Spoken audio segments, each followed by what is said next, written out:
And now imagine, as we take another breath, you can still breathe even if I'm talking. Don't feel you have to, otherwise you might suffocate. But as we do the next breathe in, I want you to sort of step sidewards in your mind into the moving motion of God's provision, that he will meet all your needs. I thought what I'd look at and get us and kickstart us with is the fact that God he is our provider, Jehovah Yahweh or Yahweh Yireh, and that's his nature to provide. And that interfaces with the fact that we have struggles, financial struggles, trying to get all the provision. So how does that all work, and how can we access that more? Does it mean like if God's providing, I don't need to get a job because I can just sit there and money will come through the letterbox? Or how does he use jobs, work, people giving to you? What's the difference between someone giving to you and God giving to you? All these are issues that affect provision. And when I'm talking to people, I notice a huge amount of different approaches and understandings that we need to get in our heads. Like, it is really good to work. Like, Paul quotes the law when he says, if you don't work, you don't eat. So, there's a principle there. I don't think he's talking about you have to get a job. I think he's saying there's something about if you're lazy, if you just don't want to do anything, just want to live off other people's generosity, then that doesn't necessarily mean God's going to provide for you. Though amazingly, some people seem to get provision when they do that. But that's not the ways of God. That's not what it's about. And it's not about us just sitting there and provision comes in. There's a way of joining in with him. And I had an experience, you've probably heard me if you've listened to any of my teachings, where God was teaching me about money. And in one first experience that utterly changed my perspective on this, even after being in YWAM for 28 years and having seen fantastic miracles of provision, usually at the last minute. So this is the way it works in YWAM. You ask for money to come and he waits until the last second and gives it to you. Or the people who support you wait until the last second to say they're supporting you, or something like that. And so there was always, I mean, that's amazing, but it also tests your anxiety levels. But the whole thing is can be an anxious circle. Hence the nickname for those of us who were in YM at the time, which is young, without any money, youth without any money. That's it. So it's this stress often wrapped with it. And I was praying and I was lifted up and exploring something in my altered state in the heavens. And it seemed like I got above this atmosphere level in the world of you have to work, you have to do effort for money to come in. And it's really hard to explain this, but it's like I popped my head up out of a water, when you come out of the water when you've been underwater. It's all been quiet. And I came up and I could feel this beautiful freedom and noise and song that God was constantly providing for everyone. There was this, like a sense of a waterfall of provision constantly coming from God because it's his ways. He never intended us to stress about provision. And it's not just money, it's just all the resources that we need, everything. I guess it ties in with that scripture, he's giving you everything you need for life and godliness. And when I sat in this, or was in this atmosphere for a few seconds, it was like total relief. Like, it would be impossible for God not to provide for me. And I swam in it for about 4 or 5 seconds. And then I came out of it, or came down again, if you like. And all the anxious thoughts popped back into my head. And all the feeling of that came back. The atmosphere of it came back. And I was in it again. But I touched it and I realized, wow, my goodness. If you could stay there, that would be incredible. Then I seemed to find a way. I don't know about you, but I'm a slow learner. And I clumsily found my way back there 2 or 3 times, just for a fraction of a second. And I have in my journal the amazing coincidences that seem to happen in relation to that. Like, one was a solicitor contacting me and saying, we need to talk. And I thought I was in big trouble. What's gone on? Why is a solicitor getting hold of me? Someone's going to sue me for something. And they said, I contacted them in the end, and they said, no, we just want to know, where do you want the money? And I said, what money? They said, well, someone has died and they've left you a legacy, and they said you wouldn't know them, so there's no point. I mean, they said we could tell you the name, but you won't know them. You never met them. But they wanted to give you this money. And I'm like, what? And this was like 3 or 4 days after one of these experiences of being in this atmosphere. So, and I had several coincidences like that in relation to that.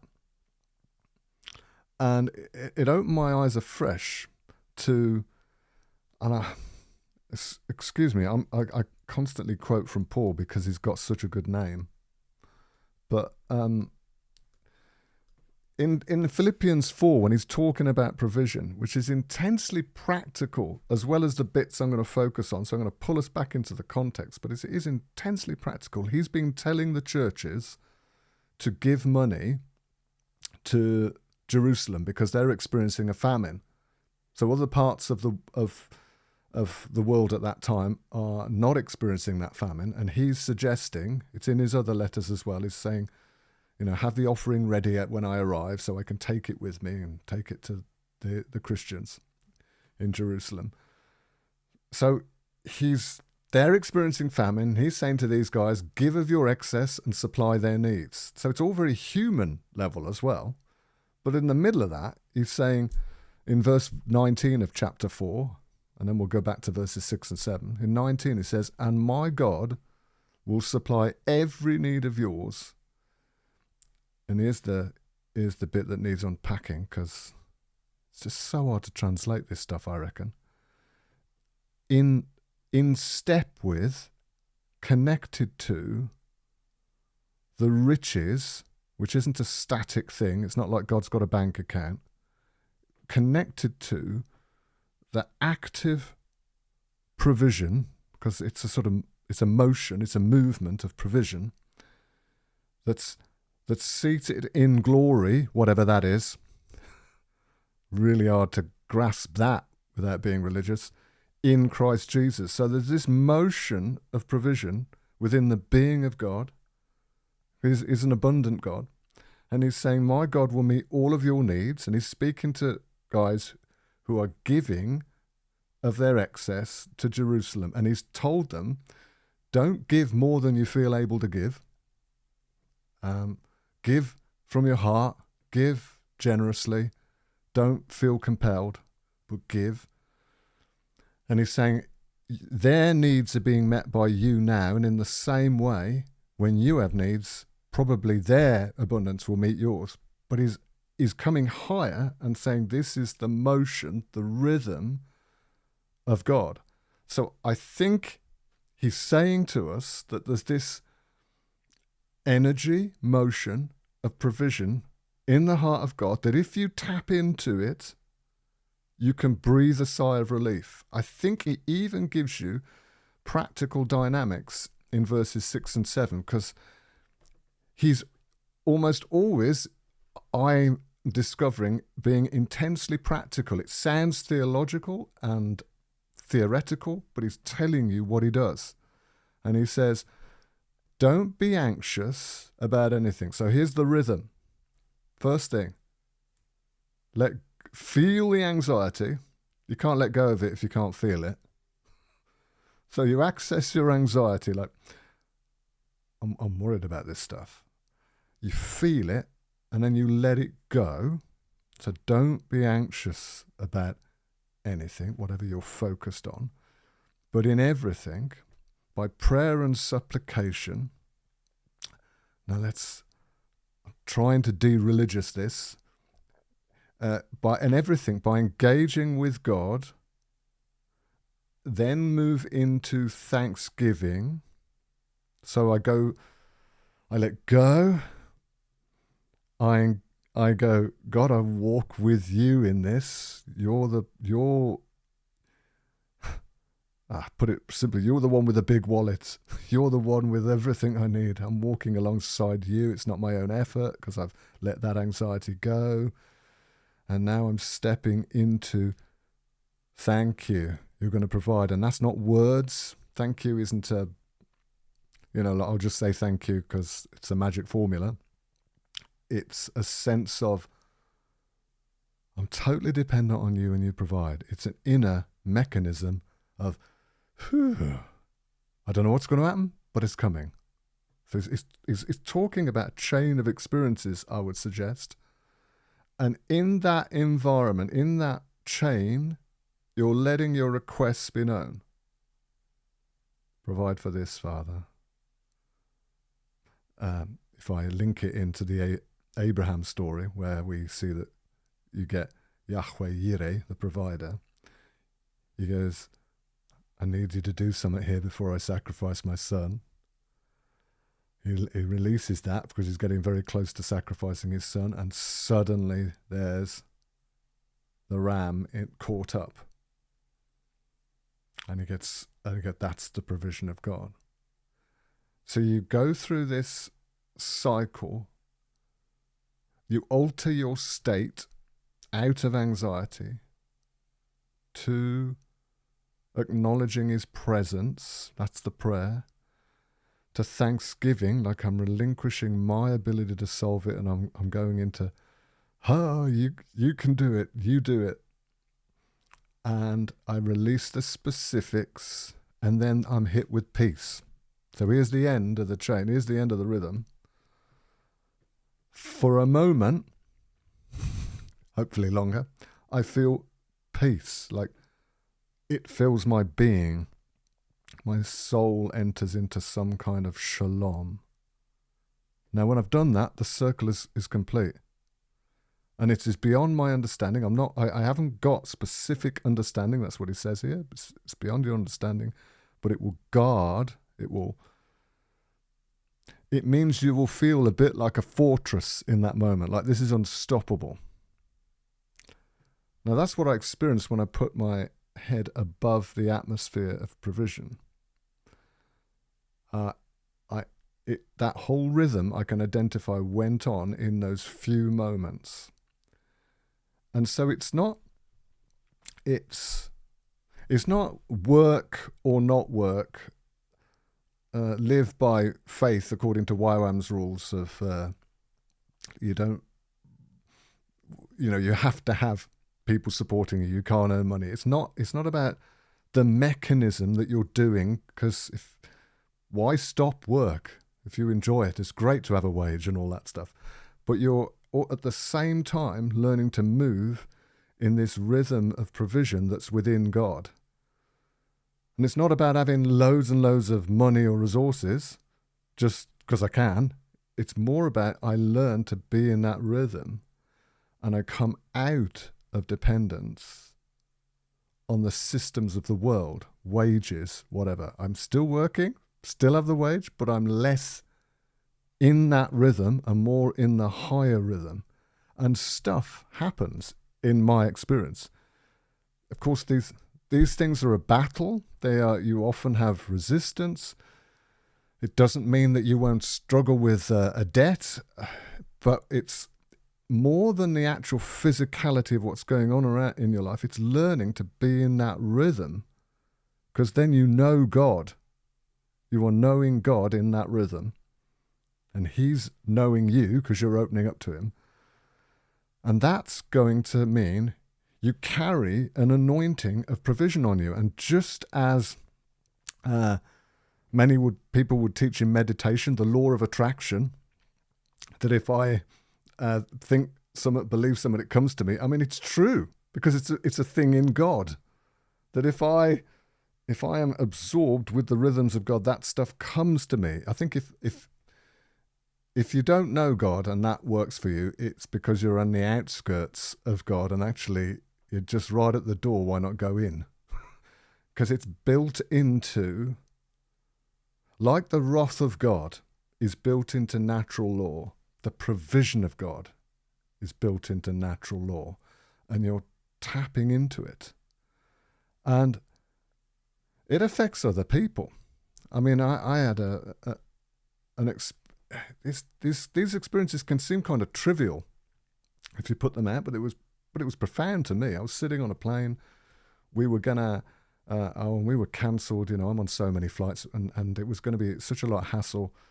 And I wanted to pray that I would get upgraded.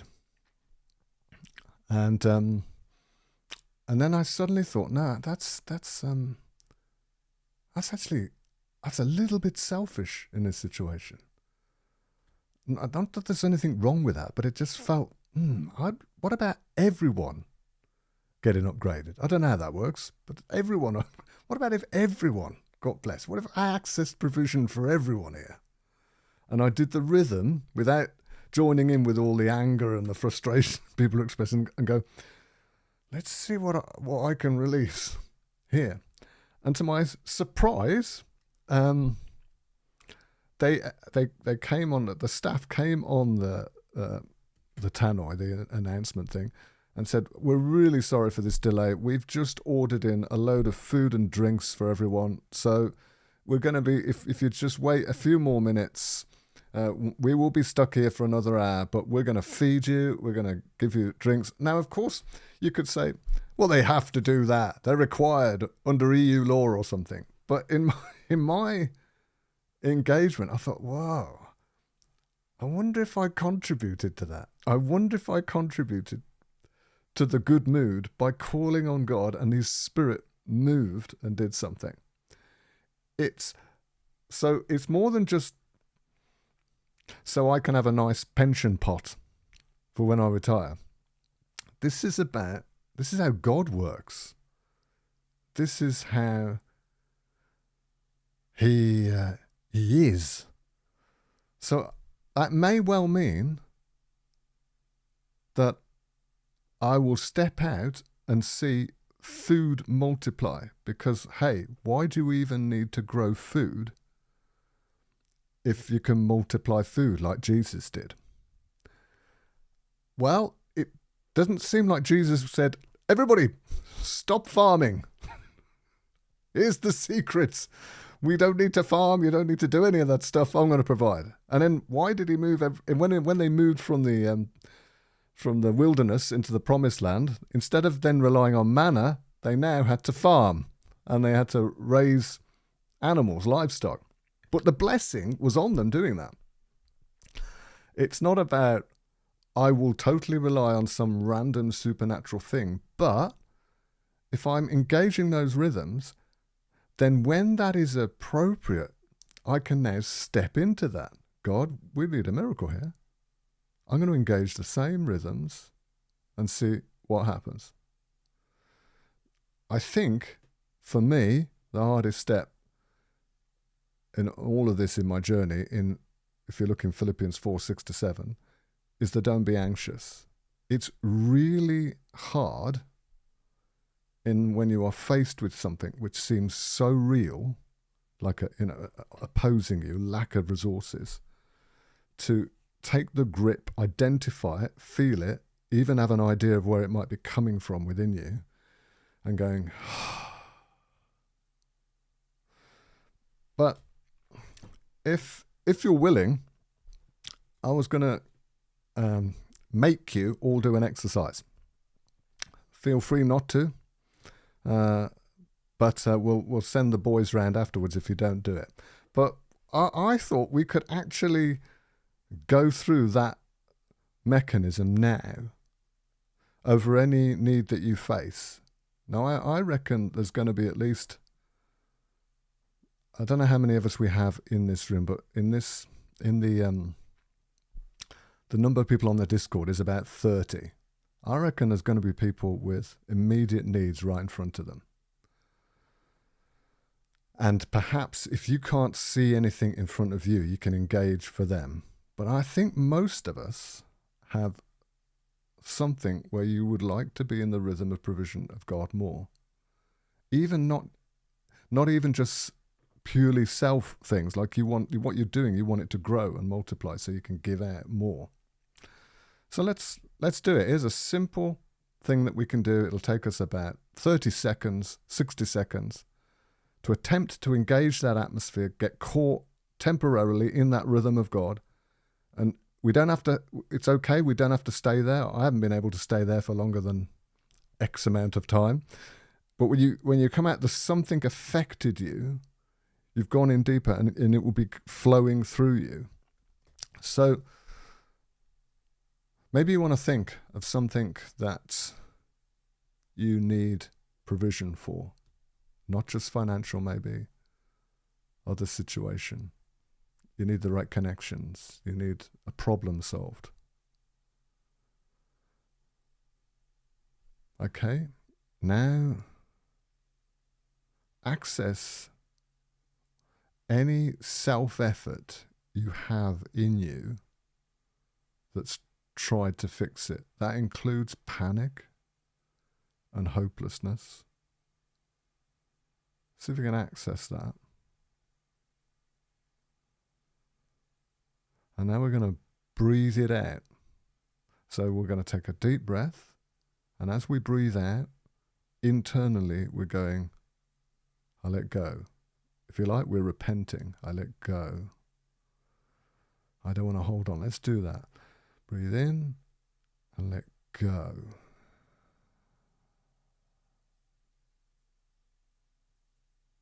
Let's do that again. Take another breath in. And I let go of my own effort to solve it. And now, breathe in again and acknowledge the presence of God. So when you breathe out, it's God you're walking with. Focus on Him. Let's do that again. He's with you. Breathe out.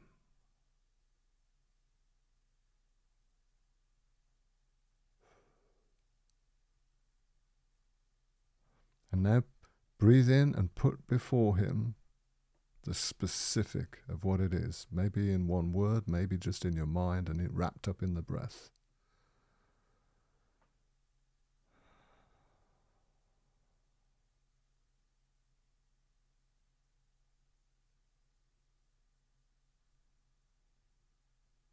And now imagine, as we take another breath, you can still breathe even if I'm talking. Don't feel you have to, otherwise you might suffocate. But as we do the next breathe in, I want you to sort of step sidewards in your mind into the moving motion of God's provision, that He will meet all your needs. Step sidewards as you breathe out.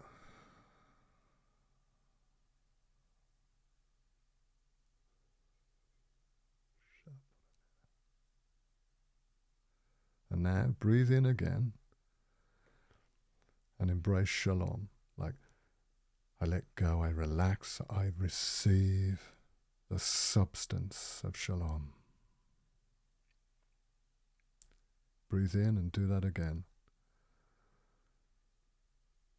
Shalom. It's a substance. Jesus, who is the Prince of Peace.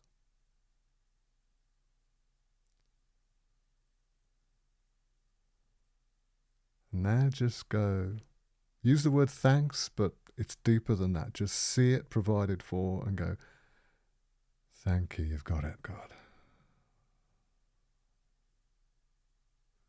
Breathe in. Thank you. Ooh.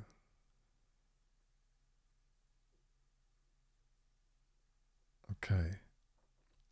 And to the measure you're accessing it, you'll probably feel a slight rise of peaceful joy, like a whew. It's okay. If you're in that state, stay as long as you can, 1 or 2 seconds, and then come back. Okay, stop. So, what's that like? You tell me, how did you do? What happens in your being? What do you think of? What do you feel?